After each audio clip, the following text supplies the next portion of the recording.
नमस्कार, आप देख रहे हैं बेधड़क बात। मैं हूं आपके साथ आयशा से। क्या सच में बिहार में शराब की होम डिलीवरी की जा रही है? क्या सच में एसडीएम से लेकर छोटे सिपाही तक का इसमें हाथ है? क्या नीतीश कुमार शराबबंदी के इस कानून के जाल में फंस गई है? ऐसी कुछ बातों की जानकारी लेंगे हम। आज हमारे साथ मौजूद है हमारे वरिष्ठ पत्रकार वसीम जी, तो उनसे जानने की हम कोशिश करेंगे कि उनकी राय क्या है। स्वागत है सर आपको। बहुत बहुत धन्यवाद। देखिए, जैसा कि आपने शुरुआत किया जी। कि हर छोटे से बड़े अधिकारी कहीं ना कहीं संलिप्त हैं, तो अभी तक जो जहरीली शराब कांड के बाद ब्यौरा नजर आया है उसमें सच में ऐसा लगता है कि कहीं ना कहीं संलिप्तता तो है। अगर नहीं होती तो इतनी बड़ी कांड जब हो रही थी तो सरकार के आले अधिकारी से लेकर छोटे अधिकारी तक कहाँ सोए थे। तो जाहिर सी बात है कहीं ना कहीं इसमें चूक तो हुई।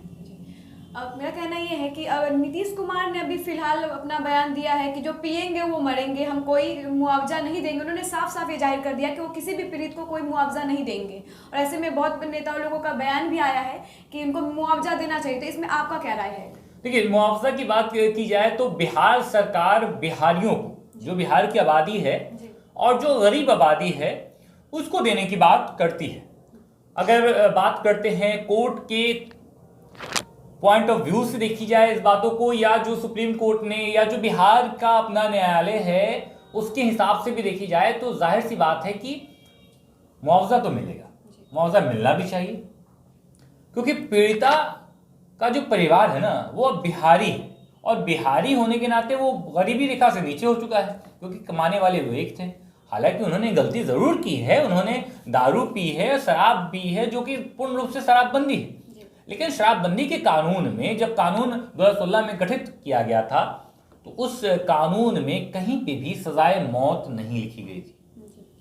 सजाए मौत नहीं लिखी जाने का ये सबसे बड़ा अल्टीमेटम ये है कि अगर वो मर जाते हैं तो इसका दोषी भले सरकार नहीं हो, लेकिन उनका परिवार भी नहीं है, तो कहीं ना कहीं परिवार को तो मुआवजा देना चाहिए। अगर इस मुआवजा ना देने की बात नीतीश सरकार कर रहे हैं तो कहीं ना कहीं जल्दी में, हड़बड़ाहट में, या कहीं ना कहीं ये भी कहा जा सकता है कि आरोप प्रत्यारोप की घड़ी में ये कुछ ऐसा बोल गए हैं जिसका इन्हें बाद में इल्म जरूर हो जाएगा।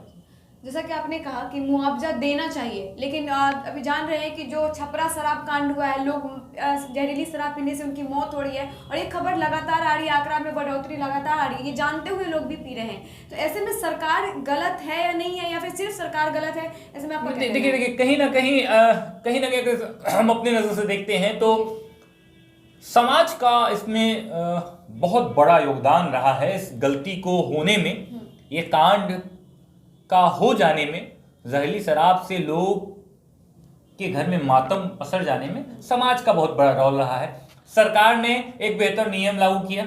हालांकि मैं सरकार का पक्ष नहीं लूंगा, सरकार से कोताही हो रही है। कोताही कैसे नहीं हो रही है भाई?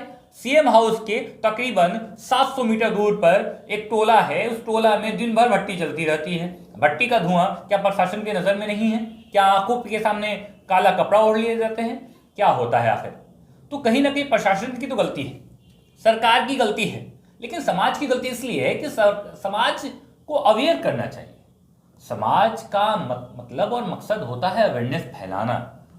समाज बिल्कुल इस कांड से पहले, यानी मशरक की अगर बात की जाए, तो समाज वहां पर बिल्कुल बेकार उपस्थिति अपनी दर्ज कराई है, और उस बेकार उपस्थिति दर्ज कराने का यह नतीजा है कि सरकारी आंकड़े को छुपाने पड़ रहे हैं, लेकिन छुपाने के बावजूद भी सैकड़ों लोगों के घर में मातम पसर चुकी है। क्या ऐसा नहीं लग रहा है कि जो नीतीश कुमार ने जो अपना बयान दिया है मुआवजे को लेकर, कि वो किसी की पीड़ित को, जो लोग मर रहे हैं दारू पीने से या शराब पीने से, उनको मुआवजा नहीं दिया जाएगा, ऐसा नहीं लग रहा कि वो इस जाल में फंस चुके हैं जिन्होंने कहा है? जी बिल्कुल, उनका फंसना लाजमी है, क्योंकि वो पहला दिन जो बयान दिए थे, जो पिएगा वो मरेगा ही, उस पर उम्मीदें थी तेजस्वी यादव से कि तेजस्वी यादव शायद कुछ बेहतर और बढ़िया सूझबूझ कर कोई कहानी गढ़े। लेकिन उन्होंने भी नीतीश कुमार की भाषाओं को दोहराया और कहा कि जी हाँ बिल्कुल नीतीश कुमार सही कह रहे हैं, जो पिएगा वो मरेगा। ये सबसे पहले गलत बात है। जो पिएगा वो मरेगा आप उस वक्त कहते जब आप पूर्ण रूप से शराबबंदी कर चुके होते, तब आपका प्रशासनिक अधिकारी सच में प्रशासन और सामाजिक स्तर पर दारू को रोक पाता। तब आपके बड़े बड़े अधिकारी पीछे हैं भाई, आपके पूर्व, अभी आपके पार्टी में है, इसलिए मैं अभी बोल रहा हूं कि आपके पार्टी के हैं, आपके महागठबंधन के हैं, पूर्व मुख्यमंत्री बिहार के रह चुके हैं, हम के राष्ट्रीय अध्यक्ष जीतन राम मांझी का भी यही कहना है कि भाई दारू कौन सी खराब चीज है, बड़े बड़े अधिकारी तो पीते हैं। तो हम तो ये कह सकते हैं ना भाई कि आपने शराबबंदी पूर्ण रूप से तो लागू नहीं की है। अगर जब लागू ही नहीं की है तो फिर आप ये ब्यौरा कैसे निकाल सकते हैं और ये ब्यौरा कैसे दे सकते हैं कि भाई कि जो पिएगा वो मरेगा, जो पिएगा वो मरेगा, और जो बेचेगा और जो बिचवाएगा क्या उससे सजा नहीं मिलेगी? क्या अगर उस रूप से देखा जाए तो क्या आप सजा के हकदार नहीं है? अगर एक पीने वाले को 3 महीना की सजा होती है तो और उस एरिया में दारू मिल जाने पर थानेदार को सस्पेंड कर दिया जाता है, तो क्या उस जिला में रहने वाले एसपी साहब पर नकेल नहीं कसनी चाहिए? क्या उस राज्य के एक मुखिया जिसे आप और हम बिहार का मुख्यमंत्री कहते हैं और वो वर्तमान में नीतीश कुमार हैं, क्या उन पर नकेल नहीं कसनी चाहिए? अगर इस बाबत पे अगर नीतीश कुमार खड़े हैं तो बिहार की जनता तो पूछना आपसे भी चाहती है, नीतीश कुमार जी क्या आप गुनाहगार नहीं हैं? क्या आप मुख्यमंत्री बनकर सिर्फ सीएम आवास के अंदर ही रहना जानते हैं, या आपके प्रशासनिक अधिकारी आपसे बातें नहीं कर पाते या आप उनकी बात नहीं सुन पाते हैं? कहीं ना कहीं तो कन्वर्सेशन गैप आ रहा है, कम्युनिकेशन गैप तो हम लोग देख रहे थे, कन्वर्सेशन भी गैप नजर आ रहा है। तभी धड़ल्ले से शराबबंदी का मजाक उड़ाया जा रहा है और घर घर डिलीवरी हो रहा है। जैसा कि आपने बताया शुरू में भी कि आरोप प्रत्यारोप की घड़ी में बीजेपी के नेतागण ने बोला है कि होम डिलीवरी कराते हैं, और माननीय डिप्टी सीएम तेजस्वी यादव के लोग हैं जो इस कारोबार को अंजाम देते हैं। तो हालांकि मैं किसी पर आरोप नहीं लगाऊंगा और ना ही बेधड़क बात इस बात की पुष्टि करती है, लेकिन अगर इस प्रकार की कोई बातें हैं तो ये तो चर्चा का विषय जरूर बनेगा कि नीतीश कुमार जल्दीबाजी में हड़बड़ा गए हैं और ये बयान दे दिए हैं। छपरा शराब कांड के बाद बहुत सारे नेताओं का जो बीजेपी के हैं या चिराग पासवान का अपना एक बयान आया कि नीतीश कुमार से गलती हो रही है, वो काम नहीं कर पा रहे। तो ऐसे में क्या लगता है अगर कल को चिराग पासवान नेता बनते हैं तो सीएम बनते हैं तो क्या उनसे शराब हमारा बिहार शराब मुक्त हो पाएगा? देखिए, चिराग पासवान युवाओं की सोच के सामने बिल्कुल सेट कर रहे हैं, और अगर ये कहा जा सकता है कि चिराग पासवान एक बेहतर नेता है तो मैं उससे ज्यादा और उससे बेहतर ये कथन कहूंगा कि 2025 में जो मुकाबला होगा वो तेजस्वी बनाम चिराग पासवान होगा। तो अगर जब किसी का बनाम में नाम आ जाता है तो जाहिर सी बात है उसकी सोच बिल्कुल अलग होती है। हर कांड में वो पहले पहुंचते हैं, चाहे मृतक का घर हो या मातम पसरा परिवार हो या जहरीली शराब कांड हो या ऐसे कई मुद्दों पर चिराग पासवान अपनी उपस्थिति दर्ज जरूर करा देते हैं। विजय कुमार सिन्हा भले नेता प्रतिपक्ष हों लेकिन कहीं ज्यादा उनसे बेहतर काम चिराग पासवान करते हैं, और लोगों को उम्मीद होती है कि चिराग पासवान आएंगे। तो चिराग पासवान अगर मुख्यमंत्री बनते हैं तो अगर ये शराबबंदी से उन्हें जो दिक्कतें जो अभी कह रहे हैं, क्योंकि नेताओं की भाषाओं पर लगाम नहीं लगाया जा सकता। आज वो कहते कुछ है कर वो कर जाते हैं कुछ और। जैसे नेता प्रतिपक्ष जब तेजस्वी यादव थे तो उन्होंने बड़ी बड़ी बातें बिहार को दिखाई थी, लगातार एक से एक मुहावरों को संलिप्त करके बिहार की जनताओं के जहन में डाला था, लेकिन अंततः जब वो डिप्टी सीएम की कुर्सी पर बैठ गए तो वो सब वादे, सब मुहावरे, सब कथन भूल गए। ठीक उसी प्रकार चिराग पासवान भी अगर ऐसा होता है तो कुछ नहीं कहा जा सकता, लेकिन चिराग पासवान एक बेहतर विकल्प बिहार के लिए मौजूदा दौर में नजर आ रहे हैं। शराबबंदी पर भी नकेल कसने में वो कामयाब जरूर रहेंगे। क्या लगता है कि हमारा बिहार कभी भी नशा मुक्त या फिर शराब मुक्त हो पाएगा? देखिए, नशा मुक्त आसान चीज नहीं है, हालांकि कोशिशें की जा रही है, लोगों को उसके लिए एजुकेट करना। हाँ, कोशिशें की जाए। देखिए, बिहार सरकार का सिर्फ काम नहीं जी, सबसे बड़ा काम है समाज को अवेयर करना।